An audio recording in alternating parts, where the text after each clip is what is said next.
ভাই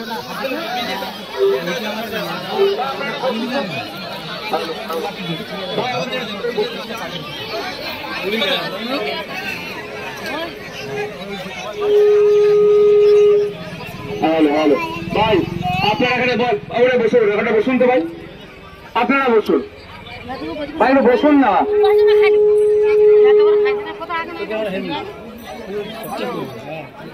ভাই, যারা এদিকে আছেন একটু বসেন, এদিকে যারা ভাইরা আপনারা বসেন ভাই, আপনারা একটু বসতে পড়ুন, ওখানটায় সুবিধা হবে। আর আপনারা এখানে দাঁড়াবেন না, চেয়ার আছে, নাহলে আপনারা নিচে বসুন, ভাই একটু বসতে পড়ুন, ওখানটা সুবিধা হবে। আমার বলতেও সুবিধা লাগবে, আপনাদের শুনতেও সুবিধা হবে, একটু বসতে পড়ুন। ভাইজান বলছি এর উপরে কোনো কথা আছে, বসে পড়েন, একটু পিছিয়ে এসে বসে পড়ো না, একটু পিছিয়ে সবাই বসে পড়ো ভাইজান, একটু পিছিয়ে বসে পড়ো, একটু বসে পড়ো, একটু বসো না, পিছিয়ে গেলে লাভ নেই, বসো বসো। আপনারা সবাই জানেন আপনাদের এলাকার ছেলে বাইক নিয়ে যাচ্ছিল, লাইটকে রিপার করা নিয়ে একটা মতনৈক্য হয়, তারপরে আক্রমণ চালায়, সে প্রাণে মারা যায়। আমি যেদিনকে পোস্টমর্টম হয় সেদিনকে আমি পৌঁছে গিয়েছিলাম পিজি হসপিটালে, সেখানে কথাও বলেছি এবং সেই দিনকে এদেরকে বলেছিলাম যে আমি, তারাও চেয়েছিল যে জানাজা যেদিন হচ্ছে সেই দিন বিশেষ করে আমাদের এই ভাই এবং যে ছেলেটি মারা গেছে তার বড়দা যে আসার জন্য আমি বলেছিলাম যে আমার এখন সময় হয়ে উঠছে না, আমি অন্য কোনো সময় অবশ্যই আসবো। সেই মতো এরা যোগাযোগ রাখে আমার ডেট নেওয়ার জন্য। আপনারা জানেন আমি শুধু এখন ভাঙড়ের বিধায়ক নয়, রাজ্যের মানুষের বিধায়ক হয়ে গেছি। সারা রাজ্যে যখন কোনো জায়গায় অন্যায় অনাচার সংগঠিত হয়, প্রত্যেকটা ক্ষেত্রেই আমি মানুষের পাশে দাঁড়ানোর চেষ্টা করি।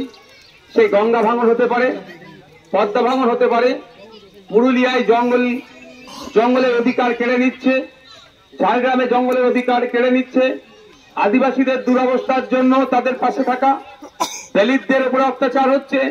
বিদ্যুৎ মন্ডল আপনাদের এই দক্ষিণ 24 পরগনা জেলার বিষ্ণুপুরে তাকে খুন করেছিল। ওইদিকে শিকারি মোড়া, বিভিন্ন জায়গায় যখন অন্যায় অনাচার সংগঠিত হচ্ছে আমি ছুটে যাচ্ছি। ফলে এখানেও আসতে চেয়েছি কিন্তু সময় আমার হয়ে ওঠেনি, আমি অবশেষে আজকে এসেছি। তবে আজকে আসার আগে খবর পেলাম যারা এই হত্যাকাণ্ডের সাথে যুক্ত দুজন, তার মধ্যে একজন জামিন পেয়েছে। ব্যাপারটা হচ্ছে যে অন্যায় করেছে সে শাস্তি পাক, আমরা সবাই চাইতো নাকি? তারা সেটা হাত তুলুন তো ভাই, সবাই আমরা চাইতো নাকি যারা অন্যায় করেছে শাস্তি পাক? সবাই চাইতো। তার বাইরে মিথ্যা করে কেউ কাউকে ফাঁসানো হোক, এটা আমি চাই না। ইভেন যখন যেদিনকে পোস্টমর্টম হয় সেদিনকে আমি গিয়েছি, গিয়ে এদেরকে বলেছি যে মিথ্যা করে কিন্তু কারো নামে বলবে না। এটা শুধু নয়, যেদিন ঘুটিয়ারি শরীফের একটি ছেলেকে পিটিয়ে মেরেছিল, যখন তাদের বাড়ি গিয়েছিলাম, আমাদের মর্তজাও ছিল, তাদের বাড়িতে গিয়ে তার মাকে, বোনকে এবং তার পিতাকে বলেছি যারা অন্যায় করেছে তাদের বিরুদ্ধে অভিযোগ করবেন। তার বাইরে একটা কোনো ফালতু লোক, মানে ফালতু মিন যে ওর সাথে ওদের টেনশন ছিল নাম বেরিয়ে দিলাম, এটা করবেন না, এটা হবে তাহলে নোংরামি। তাই যে দুটো ছেলে মিলে খুন করলো তার মধ্যে একজন জামিন পেয়েছে। আমি শুধু ভাবছি এটাই, ওয়াকাফ নিয়ে আন্দোলন করলে, ওয়াকাফ বাঁচানোর জন্য আন্দোলন করে 5.5 মাস পরে জামিন পাচ্ছে, মানে এতদিন আটকে রাখছে। এখনো অনেক নিরীহ ছেলে ওয়াকাফ আন্দোলনকে কেন্দ্র করে শামশেরগঞ্জে যে ইনসিডেন্ট ঘটেছিল, অনেক নির্দোষ ছেলে 6 মাস পর হয়ে গেছে, এখনো জেলে আছে, জেল খাটছে। আর একজনকে মেরে খুন করে দিল, প্রাণে মেরে দিল, সে স্বল্প সময়ে বেল কিভাবে পেয়ে যাচ্ছে ভাই? তাহলে এখানে কোন একটা ষড়যন্ত্র আছে। কে করছে না করছে আমি বিতর্কে যাব না। পরিবারের লোককে আমি বলেছি, আমি তো জোর করতে পারি না। যদি আপনারা চান ক্যান্সেলেশন অফ বেল, অর্থাৎ যে বেলটা পেয়েছে সেই বেলটাকে ক্যান্সেল করার জন্য হায়ার কোর্টে যাওয়া যায়। পরিবারের লোকজন আপনাদের কথা দিয়ে যাচ্ছি, যদি আমার সহযোগিতা চাই তাহলে কলকাতা হাইকোর্টের স্বনামধন্য আইনজীবীদের সাথে আমি বসিয়ে দেব যে যারা খুন করেছে তারাই শাস্তি পাক এবং যে বেল পেয়েছে বেলটা যাতে ক্যান্সেল করা যায় তার ব্যবস্থা আমি করতে পারি। এটা আপনাদের এখানে আমি কথা দিয়ে যাচ্ছি, যদি পরিবার চাই। কারণ পরিবারের উপরে সবটাই নির্ভর করে, তার বাইরে কিছু যাওয়া যায় না। তো আমি এখানে এসেছি, এত মানুষকে পেয়েছি, আমি একটা আপনাদেরকে অনুরোধ করব। অনুরোধটা এটাই যে এই হিংসা বিদ্বেষ যাই বলুন না কেন, এই উত্তর বাড়তে চলেছে। এই বাড়াতে কমাতে তখনই পারবে, সেটা কারা পারবে? আপনি আমি পারবো, যদি একটু সচেতন হয়। যখন মানুষের মধ্যে বিভেদ তৈরি হচ্ছে কি করে? কাউকে ধর্মের নামে, কাউকে জাতের নামে, কাউকে বর্ণের নামে, কাউকে রাজনৈতিক দলের নামে বিভেদ তৈরি করে দিচ্ছে। এন্ড অফ দ্য ডে ক্ষতিগ্রস্ত কারা হচ্ছে? গরিব মানুষরা হচ্ছে। আমি আপনাদেরকে অনুরোধ করব, একটু সজাগ সচেতন হন। আপনাদেরকে ব্যবহার করছে কারা দেখুন। আজকে বলুন সাম্প্রদায়িক দাঙ্গা লাগিয়ে দিচ্ছে, ধর্মে ধর্মে মানুষের বিভেদ লাগিয়ে দিচ্ছে। এই লাগিয়ে দিলে লাভটা কার হবে? রাজনৈতিক কারবারিদের হবে। কিন্তু এই সুখসাগর এলাকার কথা আমি বলি, এখানে ভিন্ন জাতের মানুষ আমরা একসাথে বসবাস করছি না। কারো অসুবিধা হয়েছে? এ বলেন কারো অসুবিধা আছে? কিন্তু রাজনৈতিক কারবারিদের অসুবিধা হচ্ছে। এটাতে কেন বলুন তো? ওরা যত ভাগ করে রাখতে পারবে, তত ওরা রাজনৈতিক ফায়দা নিতে পারবে, তত তোলা তুলতে পারবে।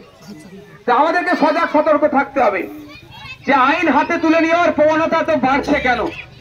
পুলিশিংটা ঠিকঠাক করে হচ্ছে না। আবার পুলিশিং হবে কি করে?